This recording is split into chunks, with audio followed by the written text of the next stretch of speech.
Pneumonia एक ऐसा lower respiratory tract infection है जिसमें स्ट्रेप्टोकोकस निमोनिया आपकी बॉडी में इंटर हो जाता है और इंटर होते ही आपके लंग्स के अल्वेलाई पे ऊपर अटैक करता है, जिसकी वजह से अल्वेलाइज में इन्फेक्शन काज होता है।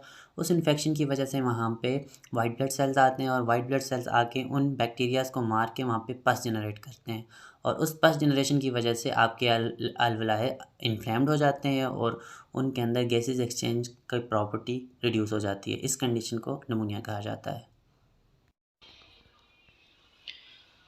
नमूनिया दो वर्ड से मिलकर बना है। Pneumon mean lungs and onia mean fever. So हम इसे कह सकते हैं pneumonia is a fever of lungs. अगर हम नमूनिया की डेफिनेशन करें, pneumonia is a lower respiratory tract infection that inflames the air sac in one or both lungs due to the accumulation of fluid or plus.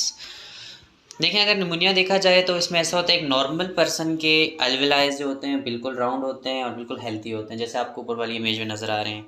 नीचे वाली image में आप देखें, जैसे ही स्ट्रेप्टोकोकस निमोनिया कोई वायरस या कोई फंजाई आपके लंग्स के अल्वेलाई पे अटैक करता है, उस अटैक होने की वजह से आपके वाइट ब्लड सेल्स उन बैक्टीरियाज वगैरह पे जम्प पे अटैक करते हैं। अटैक करने की वजह से उनको किल करते हैं और किल करने के बाद वहाँ पे जनरेट हो जाती है पस, और वो पस किसी भी निमोनिया के पेशेंट के अल्वेलाई में एक्युमुलेट होना शुरू हो जाती है, जिसकी वजह से निमोनिया के पेशेंट को सांस लेने में मुश्किल होती है और इस कंडीशन को हम निमोनिया कहते हैं।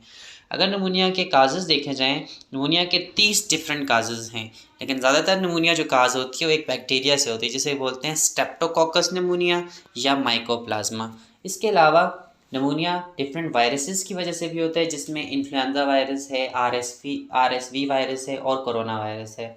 और इसके अलावा बहुत सारे फंगल इन्फेक्शन की वजह से भी किसी भी पेशेंट के निमोनिया के पेशेंट के लंग्स के अंदर अल्वेलाई में इन्फ्लेमेशन हो सकती है। रिस्क फैक्टर अगर निमोनिया के देखे जाएं तो निमोनिया के risk factor, pneumonia can infect anyone, किसी को भी इन्फेक्ट कर सकता है, लेकिन दो तरह के लोग इससे ज़्यादा इन्फेक्ट होते हैं, जिसमें बच्चे आ जाते हैं और इसके अलावा ऐसे लोग जिनकी उम्र 65 साल से ज़्यादा होती है। इन लोगों में इसलिए, बच्चों में इसलिए निमोनिया कॉमन होता है क्योंकि उनका इम्यून सिस्टम प्रॉपरली डेवलप नहीं होता, जिसकी वजह से ईजिली जर्म्स आके उनकी बॉडी पे अटैक कर लेते हैं। और इसके अलावा ऐसे लोग जिनकी उम्र 65 साल से ज़्यादा होती है, उनका इम्यून सिस्टम वीक होता है, इसकी वजह से ये जर्म्स ईजिली आगे इन्फेक्शन काज कर लेते हैं और निमोनिया की वजह बन जाते हैं। अगर ट्रांसमिशन देखा जाए, pneumonia is a airborne disease, जो क्या होती है, आपके किसी भी निमोनिया के पेशेंट जब स्नीजिंग या कफिंग करते हैं तो वो ड्रॉपलेट्स जो होते हैं जिनके अंदर बैक्टीरिया या वायरस आते हैं वो हवा में आ जाते हैं, और जब उन ड्रॉपलेट्स को कोई हेल्दी पर्सन इनहेल करता है तो उसको निमोनिया हो जाता है। सिम्टम्स निमोनिया के देखे जाएँ तो निमोनिया के सिम्टम्स में चिल, सर्दी लगना, बुखार होना, सर दर्द होना, शार्प चेस्ट और difficulty in the sharpness of chest, chest का शार्प होना, डिफ़िकल्टी इन ब्रीदिंग, सांस लेने में मुश्किल होता है शुरू जैसे ही ये बीमारी स्टार्ट हो जाती है। फीवर होता है बंदे को 103 से लेकर 105 डिग्री फ़ारेनहाइट तक। इनिशियली ड्राई कफ, शुरू में कफ जो होती है वो ड्राई होती है, जो बाद में इंटेंस हो जाती है और उसके साथ साथ उसमें स्पूटम रिलीज़ होता है और एक रस्टी कलर का स्पूटम रिलीज़ होता है। कंसोलिडेशन ऑफ लंग्स, लंग्स की हार्डनिंग हो जाती है, जिसकी वजह से बंदे को लंग्स में, चेस्ट में पेन होता है। Accumulation of blood or fluid in the lungs in later stages. Later stages में क्या होता है, आपके लंग्स के अंदर फ्लूइड बहुत ज़्यादा जमा हो जाता है। इसके अलावा लिप्स और नेल्स बेड्स का ब्लूइश कलर का हो जाना, सम टाइम नोजिया और वॉमिटिंग भी होती है। इसके अलावा रैपिड पल्स रेट, आपका पल्स रेट बढ़ जाता है और मसल्स में पेन होता है, मसल एक होता है। इसके अलावा स्वेटिंग, पसीना आता है। ये कुछ कॉमन सिम्टम्स हैं निमोनिया के। अगर कॉम्प्लिकेशन देखी जाए निमोनिया से, क्या कॉम्प्लिकेशन, अगर निमोनिया को आप प्रॉपरली ट्रीट नहीं करते, इसकी वजह से आपको बहुत सारी कॉम्प्लिकेशन, दूसरी बीमारियां हो सकती हैं, जिसमें सबसे पहली है pleural effusion in which fluid accumulate around the lungs. जैसे आप जानते हैं निमोनिया में आपके अल्वेलाई में, लंग्स, आपके अल्वेलाई के अंदर फ्लूइड एक्युमुलेट जमा हो जाता है, लेकिन अगर इसको प्रॉपरली ट्रीट ना किया जाए तो पूरे लंग्स के अंदर फ्लूइड डिपॉजिट हो सकता है, जिसे हम प्लूरल इफ्यूजन बोलते हैं। इसके अलावा सेकंड कॉम्प्लिकेशन जो निमोनिया को ट्रीट ना करने से हो सकती है, उसे हम बोलते हैं एम्पीमा, इन विच पस is accumulated in the pleural cavity. आपके लंग्स की एक कैविटी होती है, जिसे प्लूरल कैविटी को बोलते हैं, वहाँ पे एम्फीसीमा से आपके जब आपका निमोनिया प्रॉपरली ट्रीट नहीं होता तो उससे आपकी पस जो होती है वो प्लूरल कैविटी की दो लेयर्स के दरमियान जाके एक्युमुलेट जमा होनी शुरू हो जाती है।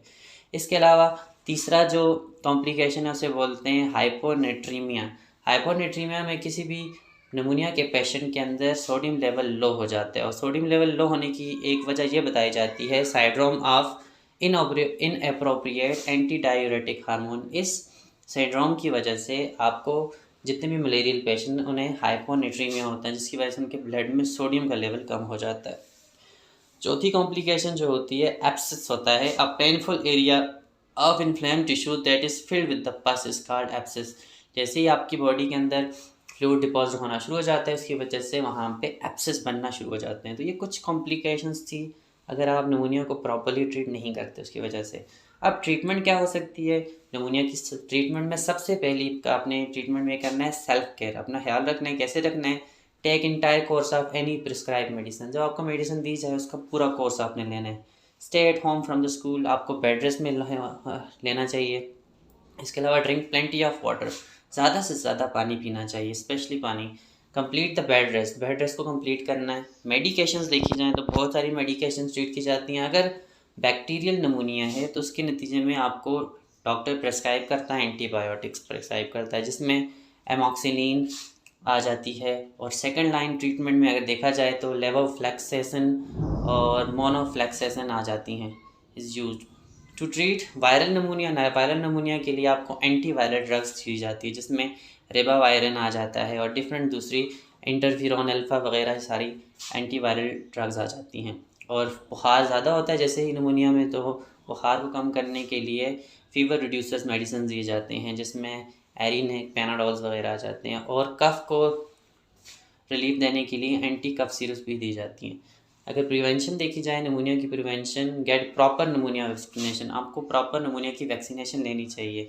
निमोनिया कंजुगेट निमोनोकोकल कंजुगेट वैक्सीन इसमें दी जाती है, और निमोनोकोकल पॉलीसेकेराइड वैक्सीन कॉमनली यूज होती है निमोनिया की वैक्सीनेशन के लिए। और मेंटेन प्रॉपर हाइजीनिक कंडीशन, जब तक आप प्रॉपर हाइजीनिक कंडीशन नहीं रखेंगे आपको दोबारा निमोनिया हो सकता है। So that is the end of this topic. If you like my videos then please subscribe my channel. Allah Hafiz.